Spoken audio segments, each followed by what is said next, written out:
ಬರುವ ನವೆಂಬರ್ 1ನೇ ತಾರೀಕು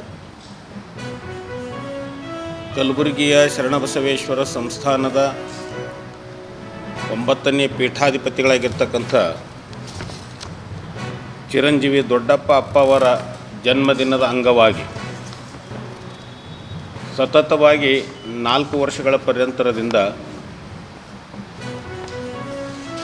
ಶ್ರೀ ವೀರಶೈವ ಲಿಂಗಾಯತ ಮಹಾಘಟಕದ ವೇದಿಕೆ ವತಿಯಿಂದ ಕಲಬುರಗಿಯ ಶರಣಬಸವೇಶ್ವರ ಮಹಾಮೂರ್ತಿಗೆ ಏಕಾದಶ ರುದ್ರಾಭಿಷೇಕ, ಸಹಸ್ರ ಬಿಲ್ವಾರ್ಚನೆ, ಇಷ್ಟಲ್ಲದೇ ನಮ್ಮ ವೀರಶೈವ ಲಿಂಗಾಯತರಿಗೆ ಯಾರು ಲಿಂಗವನ್ನು ಧರಿಸ್ಕೋಬೇಕಂತಾರ ಅಂಥವ್ರಿಗೆಲ್ಲ ಶಿವದೀಕ್ಷೆಯನ್ನು ಕೊಡೋದ್ರ ಮುಖಾಂತರವಾಗಿ ಅವರಿಗೆ ಲಿಂಗ ದೀಕ್ಷೆಯನ್ನು ಕೊಡುವ ಕೆಲಸವನ್ನು ಸತತವಾಗಿ 4 ವರ್ಷದಿಂದ ಮಾಡ್ಕೊಂಡು ಬಂದಿದ್ದಾರೆ. ಆ ಒಂದು ಕಾರ್ಯಕ್ರಮದಲ್ಲಿ ಸುಮಾರು ಸಹಸ್ರಾರು ಜನ ಸೇರ್ತಾರೆ.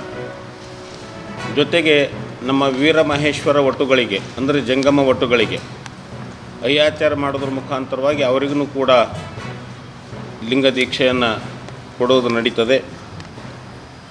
ಚಿರಂಜೀವಿ ದೊಡ್ಡಪ್ಪ ಅಪ್ಪ ಅವರ ಒಂದು ಜನ್ಮದಿನದ ಅಂಗವಾಗಿ ಈ ಒಂದು ಮಹತ್ತರವಾಗಿರ್ತಕ್ಕಂಥ ಕಾರ್ಯಕ್ರಮ ಕಲಬುರಗಿ ಶರಣಬಸವೇಶ್ವರ ಸಂಸ್ಥಾನದಲ್ಲಿ 4 ವರ್ಷಗಳಿಂದ ನಡ್ಕೊಂಡು ಬಂದು,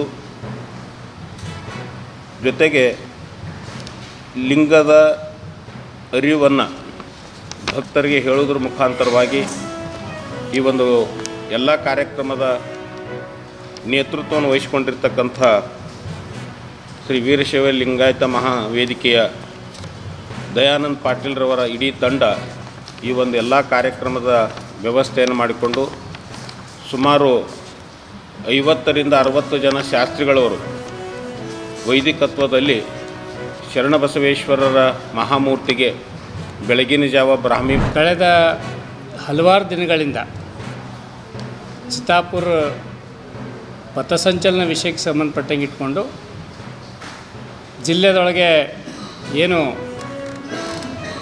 ಬೆಳವಣಿಗೆಗಳಾಗಿದ್ದಾವೆ ಆ ಹಿನ್ನೆಲೆಯೊಳನ್ನು ಗಮನಿಸಿ ಸಮಾಜದ ಸ್ವಾಸ್ಥ್ಯವನ್ನು ಕಾಪಾಡಲಿಕ್ಕೆ ಏನು ಲಾಠಿ ಜೊತೆಗೆ ಪಥಸಂಚಲನ ಮಾಡ್ತೀವಿ ಅಂತಕ್ಕಂಥ ವಿಷಯನ RSSನವ್ರು ಹೇಳಿದ್ದಾರೆ. ಅದನ್ನು ನಿಷೇಧಿಸಬೇಕು ಅಂತಕ್ಕಂಥ ಒತ್ತಾಯವನ್ನು ಭಾರತ ಕಮ್ಯುನಿಸ್ಟ್ ಪಕ್ಷ ಗುಲ್ಬರ್ಗಾ ಜಿಲ್ಲಾ ಮಂಡಳಿ ಮಾಡ್ತಿದೆ.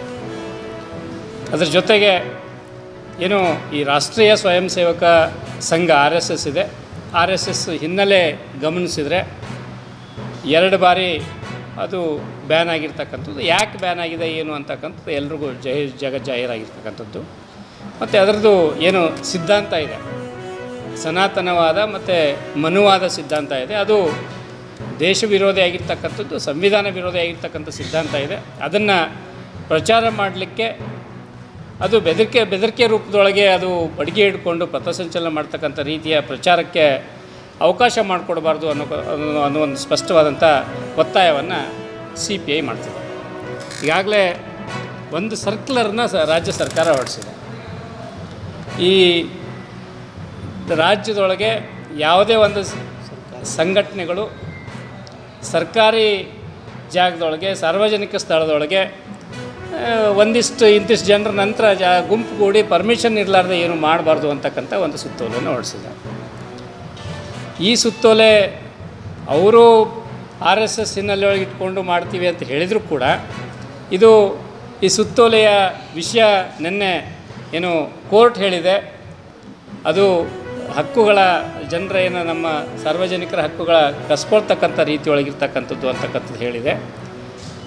ಆ ರೀತಿಯ ಸಾರ್ವತ್ರಿಕವಾಗಿರ್ತಕ್ಕಂಥ ಸರ್ಕ್ಯುಲರ್ಗಳನ್ನು ಈ ಕೂಡಲೇ ಹಿಂದಕ್ಕೆ ಪಡೆದು